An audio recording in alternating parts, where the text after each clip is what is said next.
भारत सरकार ने pilot project के तौर पर कुछ अर्बन एरिया में भी सर्वे का काम जो है वो शुरू करने का फैसला किया है।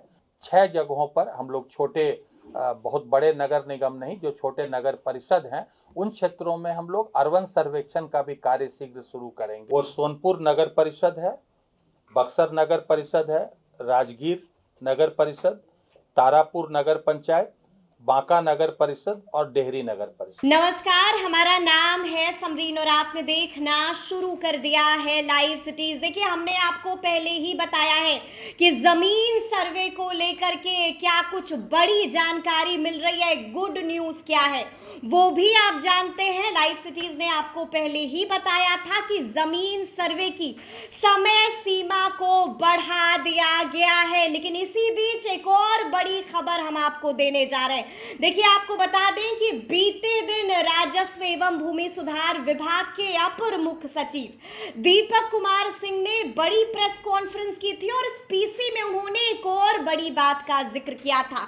साफ साफ कह दिया था कि अब शहरी क्षेत्रों में भी पायलट प्रोजेक्ट चलाया जाएगा।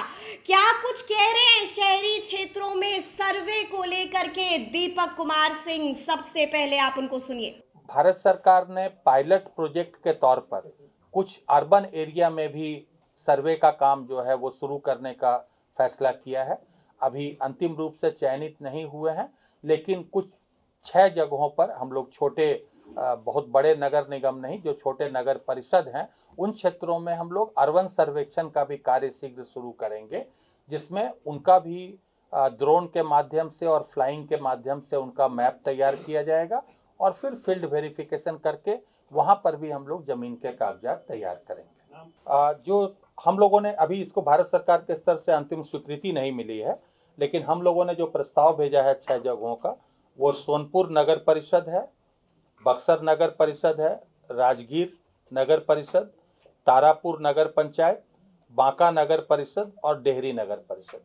ये 6 जगहों भारत सरकार चाहती थी कि हम लोग ऐसी जगहों पर शुरू करें जहां की जनसंख्या 2 लाख से कम हो और उसका एरिया 60 स्क्वायर किलोमीटर या उससे कम हो। इसीलिए हम लोगों ने अभी छोटी जगहों का चयन किया है और ये हम लोगों ने भेजा प्रस्ताव, वहां से स्वीकृत हो जाएगा तो इसमें हम लोग आगे कार्य शुरू करेंगे। इसमें जो फ्लाइंग का काम है, नक्शा तैयार करने का काम, वो भारत सरकार के द्वारा ही सर्वे ऑफ इंडिया को दिया गया है। तो वो सर्वे ऑफ इंडिया इसका नक्शा फ्लाइंग करके, नक्शा तैयार करके हमको देंगे और उसके बाद हम लोग उसका जो फील्ड वेरिफिकेशन का काम है वो करेंगे। जी देखिए, ऐसा है कि जब से ये प्रक्रिया ऑनलाइन हुई है, किसी भी दाखिल खारिज की कोई प्रक्रिया, अब आपका कोई मामला, विशेष मामले जिसकी आप बात कर रहे हैं, हम उसके बारे में तो नहीं बता सकते, लेकिन हमारे यहाँ आज के दिन में लगभग 1000 राजस्व सेवा के कितने पदाधिकारी होंगे? 1400 के लगभग हमारे यहाँ पदाधिकारी हैं पूरे राजस्व सेवा में, जो जब से राजस्व सेवा शुरू हुई है। और 1400 पदाधिकारियों में 458 पदाधिकारी ऐसे हैं जिनके ऊपर अभी तक कार्रवाई हुई है। मैं ये दावा तो कर सकता हूं कि किसी भी अन्य विभाग में अगर आप प्रतिशत देखें तो इतनी ज़्यादा पदाधिकारियों पर कार्रवाई नहीं हुई है। नंबर 2, इसमें केवल विभाग की ही बात नहीं है, कार्रवाई करना हमारे लिए और हमारे विभाग के लिए इसलिए भी आसान है कि अगर आप कोई भी शिकायत हमें करते हैं तो हमें उसके लिए जांच करने के लिए किसी को भेजने की जरूरत नहीं पड़ती है, क्योंकि हमारी प्रक्रिया ऑनलाइन है। जैसे आपने कहा दाखिल खारिज का, तो हम यहीं से बैठकर वो हम लोग ये देख सकते हैं कि उसने कहां पर गलती की और क्या गलती की उसने, उसके लिए हमको किसी को भेजने की जरूरत नहीं पड़ेगी। तीसरा चीज जो हम लोगों ने एक और किया है अभी, हमारे माननीय मंत्री जी के निर्देश के आलोक में हम लोगों ने 4 पदाधिकारियों की एक टीम मुख्यालय में रखी है, क्योंकि हम लोगों ने ये पाया कि बड़ी संख्या में लोग अपनी शिकायतों को लेकर आते हैं और हमेशा ये नहीं हो सकता कि मैं उपलब्ध रहूं या हमारे यहाँ सचिव भी हैं वो उपलब्ध रहें। तो इसलिए ये 4 लोगों की टीम है जिनका कार्य ही यही है कि कोई भी जो शिकायत लेके आता है उसके सभी कागजात देखना, अगर कहीं पर विलंब हो रहा है तो संबंधित पदाधिकारी से बात करके उसका कारण पता करना, उसका निष्पादन करना, और अगर किसी ने कोई गलती की है तो फिर उसको उपलब्ध कराना, हमको रेफर करना, ताकि उसके आधार पर हम लोग कार्रवाई शुरू हो सके। तो कोशिश हम लोग कर रहे हैं। 100% मैं नहीं दावा करता हूं, हो सकता है आप जिस विशेष मामले की बात कर रहे हो उसमें वो मामले में नहीं कार्रवाई हुई। एक मामला नहीं है, 4 मामला है, मेरे साथ प्रूफ है, आपके यहाँ लिख के दिए हुए हैं, विजिलेंस से आपके यहाँ गया, आर्थिक अपराध से आपके यहाँ गया, कोई कार्रवाई नहीं। बिल्कुल ठीक है, तो आप दे दीजिए वो पेपर, अभी मुझे दे दीजिए। सर मेरा एक सवाल है कि जो न्यायालय में, जो माननीय न्यायालय में, सिविल कोर्ट में, हाई कोर्ट में जमीन के मामले से संबंधित जो केसेस है, सर्वे अभी हो रहा है, तो वैसे मामले में भू राजस्व विभाग का क्या रूल है या इसमें क्या कुछ संभावनाएं बन रही है? देखिए, ऐसा है कि अगर किसी भी मामले में कोई भी स्वत्ववाद या कोई टाइटल सूट या कोई चीज लंबित है, तो उस केस में तो ऑब्वियस है कि हम लोग उसका, जब तक टाइटल सूट का डिस्पोजल नहीं होता है तब तक उसको किसी के नाम पे नहीं किया जाएगा। तो उस केस में हम लोग अभियुक्ति में जो भी टाइटल सूट या किसी कोर्ट में पेंडिंग है उसको लिख के छोड़ देंगे।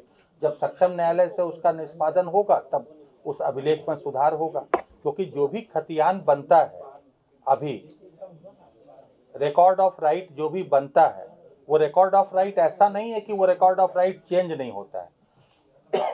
अगर सक्षम न्यायालय से जब भी कोई आदेश होगा तो वो रिकॉर्ड ऑफ राइट में चेंज होगा।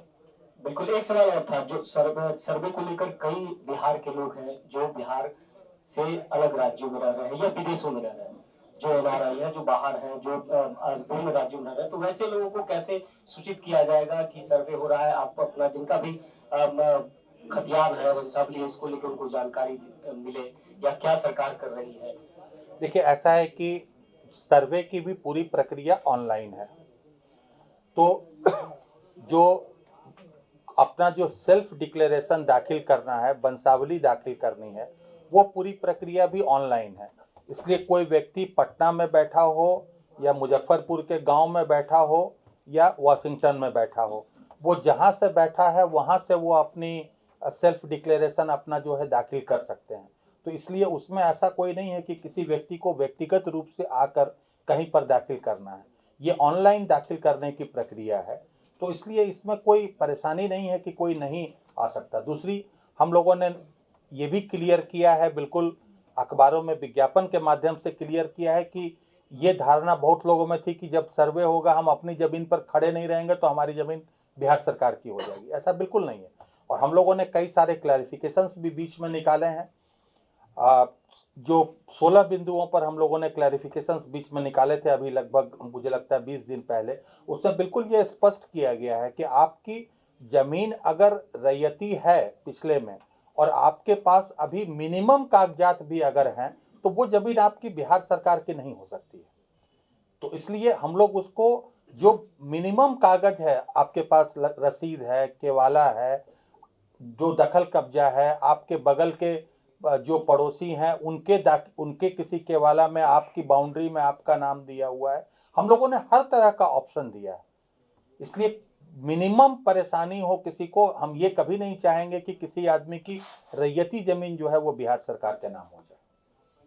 सर, आप ही बता रहे हैं कि ये 929 5 सालों में करीब करीब पूरा होने जा रहा है, तो ये जो 37 है ये कितने सालों में कर देंगे मैक्सिमम? उसमें दो बातें हैं, अपर लिमिट। दो बातें हैं। पहली चीज तो ये है कि जब ये काम शुरू हुआ था 2013 में, तब चूंकि पहली बार ये काम हो रहा था इतने सालों बाद और एक नई प्रक्रिया से हो रहा था, तो यहाँ पर हम लोगों को, हमारे विभाग को ये अंदाज भी नहीं लगा था कि इसमें समय कितना लगेगा।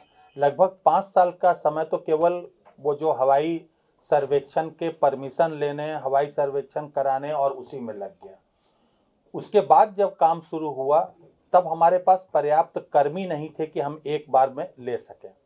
इस बार का जो काम शुरू हुआ है, पिछले इलेक्शन के बाद जुलाई महीने में जो नियुक्ति पत्र वितरित किए गए हैं, आज के दिन में हमारे पास लगभग 14,000 कर्मी हैं जो केवल इसी काम के लिए हैं। तो इसलिए कर्मियों की संख्या ज्यादा है, तो हम पैरेलली हर जगह काम शुरू करेंगे।